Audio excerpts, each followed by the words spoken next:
다양한 바이오 이슈를 과학 기자의 시각으로 집중 분석하는 바이오 위클리 코너입니다. 이성규 기자와 함께합니다. 어서 오세요. 안녕하세요. 어서 오세요. 네, 이번 주 위클리 이슈부터 소개해 주시죠.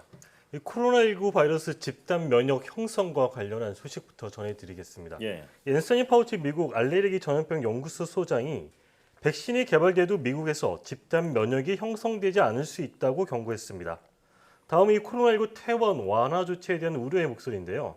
정부의 코로나19 퇴원 기조 완화 조치에 대해 바이러스 전파 가능성이 있는 환자들은 기존 기준을 고수해야 한다는 지적이 나왔습니다. 예. 마지막은 바이오 빅데이터 구축 관련 내용인데요. 정부가 희귀질환 연구 활성화를 위해 환자의 유전자와 임상 정보 등 바이오 빅데이터를 구축해 산학연에 제공하기로 했습니다. 예. 자, 인간은 대략 3만 개의 유전자를 가지고 있고 이 유전자는 개개인별로 다 다른데 이런 유전자 정보를 모은 것을 바이오 빅데이터라고 부릅니다. 이런 바이오 빅데이터를 분석하면 발생 가능성이 높은 질병을 찾아내거나 환자 맞춤형 치료가 가능해진다고 하는데요. 오늘 바이오 포커스에서는 유전자 정보 분석 기술을 제공하는 지니너스의 박웅양 대표와 함께 바이오 빅데이터에 대해 자세히 알아보겠습니다. 대표님 어서 오십시오. 어서 오세요. 네. 지니너스는 유전체 분석 기업으로 알고 있습니다. 그런데 저희가 유전자는 익숙한데 예. 이 유전체는 정확히 뭔지 모르겠거든요. 네. 일단 유전체가 무엇인지 그리고 이 유전체 분석 기술을 어디에 응용할 수 있을지 자세히 설명해 주시죠. 네, 유전체는 유전자 전체 합이라고 생각하시면 되고요. 특히 유전체가 최근에 의미가 있는 것은 DNA 전체 정보를 우리가 말하기 때문에 유전체 정보를 분석하는 것들이 굉장히 중요하게 되어 있습니다. 조금 더 자세하게 설명하면 유전체는 하나의 자동차라고 우리가 설명하면 유전자라고 하는 그 자동차를 구성하는 부품들이라고 생각하시면 되겠습니다. 예. 그래서 유전자들이 잘 작동해야지만 전체 우리가 몸이 이제 일을 할 수 있는 것처럼 자동차 움직이는 것처럼 전체를 이해하는 거는 우리가 하나하나 부분을 이해하는 것보다 유전체를 다 알면 자동차를 전체 이해할 수 있는 것과 마찬가지로 생각하면 되겠습니다. 예. 자, 그럼 쉽게 말해서 유전자 전체를 유전체다 이렇게 보면 되겠네요. 네. 예. 자, 그런데 2013년 할리우드 배우 안젤리나 졸리가 건강한 상태에서 유방 절제 수술을 받아서 화제가 된 바 있습니다. 유전자 검사를 통해서 유방암에 걸릴 위험이 높다는 판단 때문인데요. 자, 유전자 분석 기술이 현재 어느 수준까지 맞는지 궁금합니다. 특히 지금 같은 코로나19 감염병 사태에서 맞춤 치료도 가능해질까요? 네, 맞습니다. 이전에는 연구를 위한 유전체 분석이 대부분이었지만 지금은 병원에서 안젤리나 졸리와 같이 실제로 위험성이 높은 사람들을 찾아낼 수 있는 진단 기술로 활용되고 있습니다. 네. 그러니까 즉 우리가 새로운 기술이긴 하지만 이미 병원에서 많이 쓰고 보편적으로 쓰고 있는 기술이죠. 예. 그만큼 우리가 기술이 신뢰할 만하고 정밀하다는 것을 의미합니다. 예.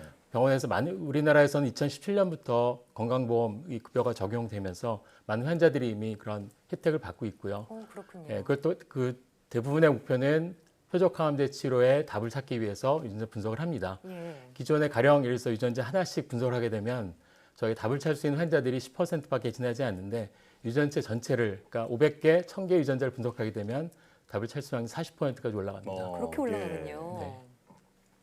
네, 자 그러면 앞서 또 이 코로나19 이런 어떤 치료제 지금 개발 중에 있잖아요. 전 네. 세계적으로. 네. 그래서 아직 뭐 상용화된 것은 그 렘데시비르밖에 없지만 네. 앞으로 이제 더 많은 치료제가 나온다 가정을 했을 때 네. 어떤 개인의 유전자 정보를 분석하면은 네. 조금 환자한테 조금 더 이렇게 맞는 치료제를 우리가 선택할 수 있다. 이렇게도 전망할 수 있을까요? 네.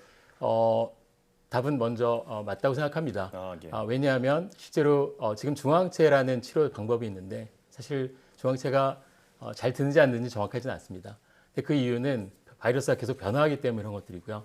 바이러스가 변화하는 걸 우리가 유전체 분석을 통하면 바이러스가 어디에 변했는지 어떻게 변했는지 우리가 알 수 있기 때문에 네. 정확하게 그 바이러스에 맞는 중화항체를 치료할 수가 있고요.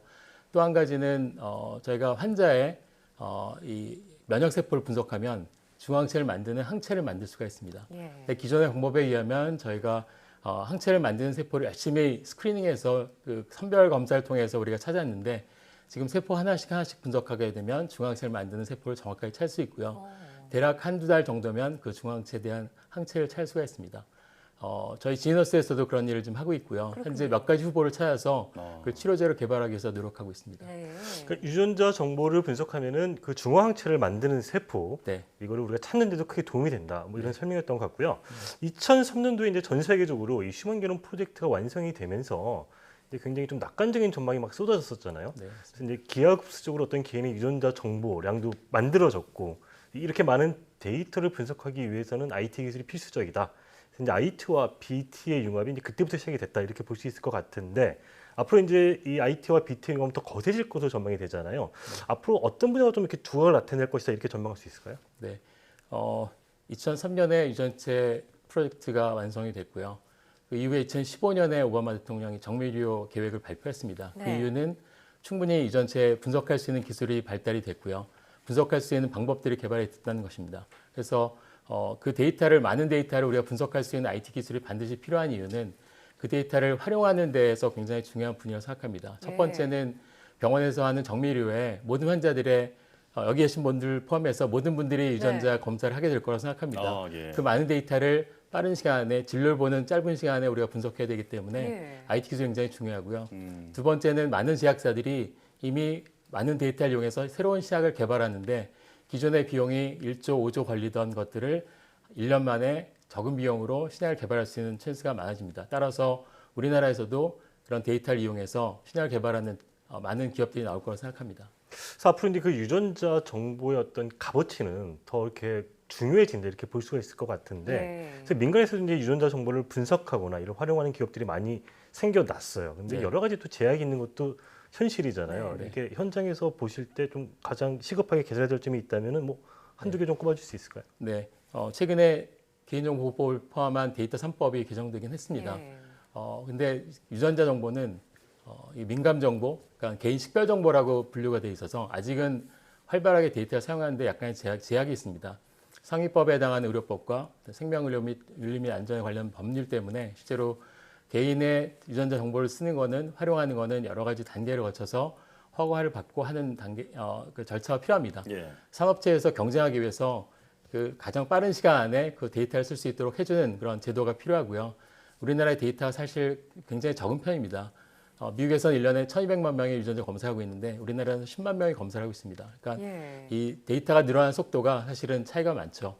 저희가 많은 환자들이, 많은 사람들이 분석할 수 있는 환경, 그다음에 제도가 바뀌어야 될 거라고 생각합니다. 네, 이 마음껏 연구할 수 있는 그 환경이 하루빨리 조성이 됐으면 좋겠습니다. 자, 그리고 이 대표님의 이력을 보니까 이 대형 종합병원에서 한평생을 의사로 일하셨더라고요. 네. 그리고 또 대학 강단에도 서시기도 했는데 보통 의사라고 하면 굉장히 안정적인 직업이다, 선망하는 직업이다 이렇게 볼 수 있는데 창업은 위험 부담이 크잖아요. 네. 어떤 계기로 창업을 선택하게 되셨나요? 일종의 저희는 이제 돌연변이라고 생각을 하고요. 예. 새로운 것에 도전하는 그런 사람들이 항상 있어야 된다고 생각합니다. 근데 사실 병원에서 임상 의사들과 환자들의 데이터를 분석하고 진단 기술을 개발하다 보니 저희가 조금 더 저희가 분명히 충분히 외국과 경쟁할 수 있는 기술이 있다고 생각합니다. 네. 그리고 우리나라 굉장히 좋은 자원이 있고 데이터가 병원의 데이터가 굉장히 좋습니다.